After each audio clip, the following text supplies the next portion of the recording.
Welcome. In front of me I have the MX Master 4 brand new mouse, and I'll be going over unboxing along with a quick look at these mice. And I do mean plural, as I do have both of the colors here.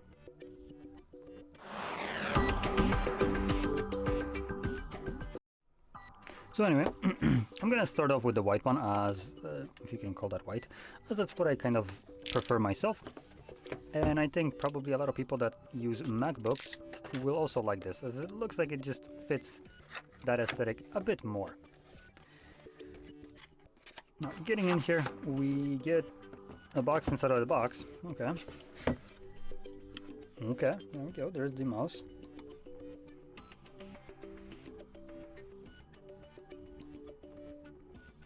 Looks pretty nice. Teflon feet. Yeah.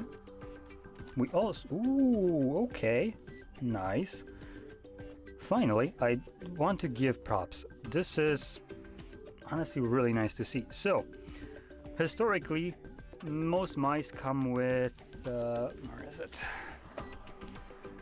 Come on, there we go. With this, bulky, or more bulky, I should say, USB-A plug.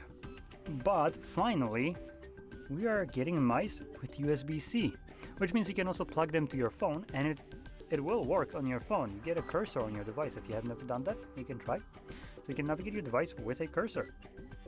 Now, other than that, we just have manual in here, so that's about it. So, unfortunately, I actually have, I don't think, anywhere to plug it in. So that's unfortunate. Because I do have a hub right here, and I have a pretty crappy computer here at work, so I guess I will have to plug it into my device. So bear with me, and I just quickly put it into where's the airplane mode? Come on, there we go.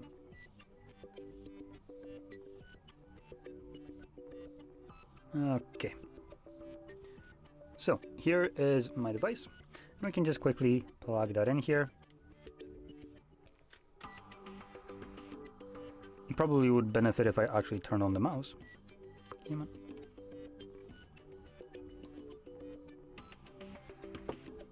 And you can see it, hopefully.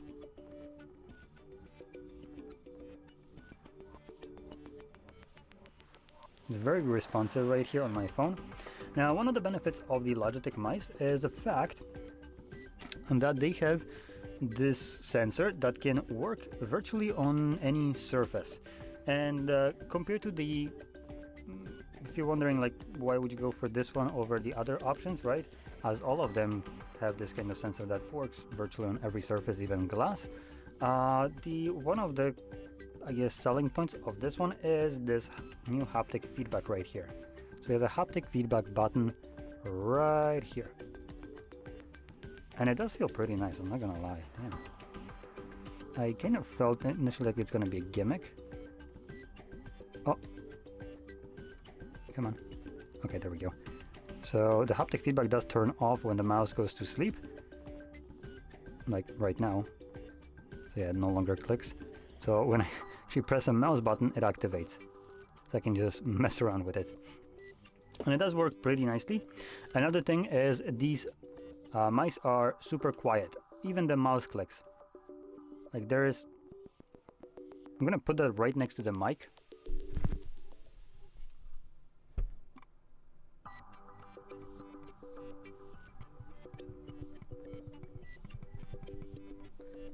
Now, just to give you a comparison to the haptic feedback,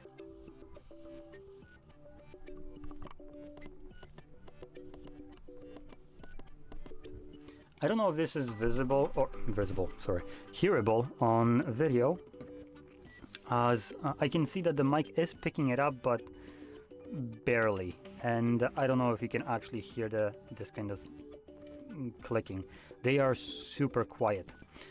Now, other than that, we have obviously the scroll wheel right here for our thumb, and this one. Okay, that's interesting.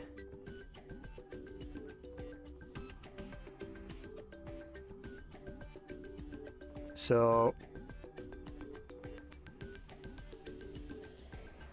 just for a moment, come on. Oh, that's how it works. Interesting. That is very curious. So I'm gonna try to capture this, just put some more light. So when the mouse is, I guess, in a sleep mode, which is right now, you can see there is no light. This spins, but it has these like normal scroll wheel stepping stones, right? So you can kind of see how my finger just kind of moves by steps. Now, if I press a button, it still has those steps until I start moving it like this, and it just goes to the infinite scroll. Till... okay, it just kind of stopped spinning on its own. So it has a switch that is automatically flipped when you're using the mouse. So it starts with the normal scroll until you just do a very quick flick, and it just starts spinning infinitely and removes those like steps in the scroll wheel. Interesting design, and it's fully automatic in there, instead of like you would previously have like a button somewhere here that would switch this, that you have to switch yourself. Other than that, mouse is obviously ergonomic, designed for workflow and all that stuff. It has also Bluetooth support, as you can see, up to 3 devices, and the dongle for physical, well, I can't say physical connection, for Lightspeed connection. At least I think that's what it used to be, Lightspeed. And from what I've read on the official website, they improved the stability, strength of the connection even further. And to be fair, I have an old Logitech mouse, like you can barely see even the G on here. This is the G305. That's kind of where I got this dongle from. And this mouse has been rock freaking solid. It's been working for years now, never a single problem. And I honestly, I like this mouse a lot. It's been one of the greatest mice I have gotten. Super cheap, yet it just works like a tank. It plows through everything while also having a faster sensor than we have right here. As this mouse comes with a 8000 DPI sensor. So this has 12,000, I believe, if I remember correctly. So yeah, it's a bit lower, but for workflow, you won't really care that much about your DPI, at least not to this extent. Now, let's take a look at the second one.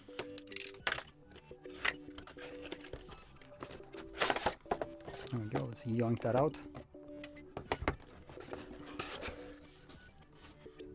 Interesting. So they also changed the inside of the box. The cardboard in here that is holding it here is white, and in here we get a black one to match the mouse. And same thing, we have the dongle along with paperwork. So here are the two different mice. And now on the camera, I guess I don't really have it set too well. Just kind of do this, I guess. There we go, now we can see it. So I am overblowing the hell out of the white one, sorry.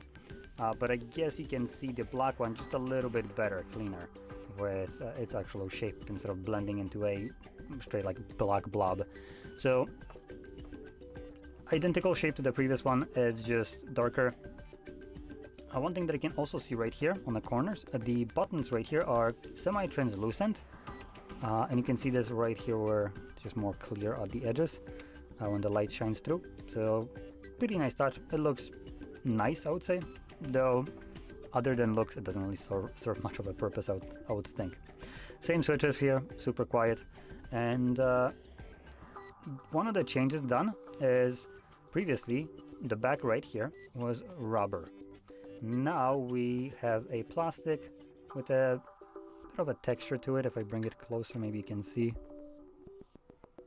No, okay, there we go. It's a little bit visible.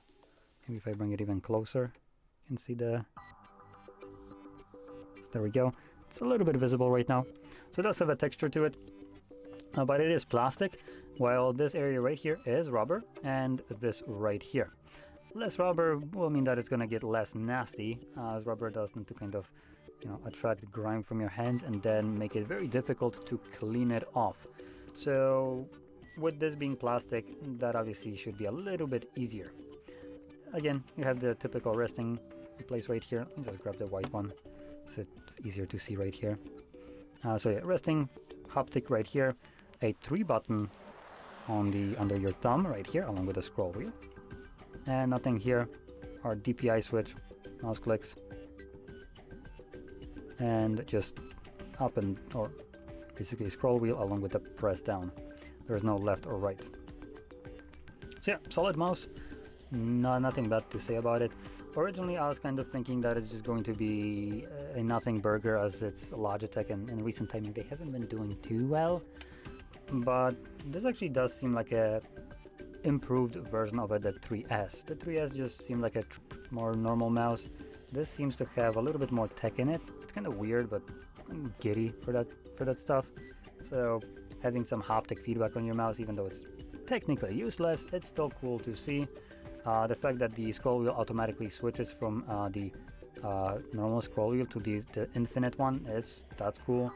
The super silent switches, that's really nice. I really like that. So that's one.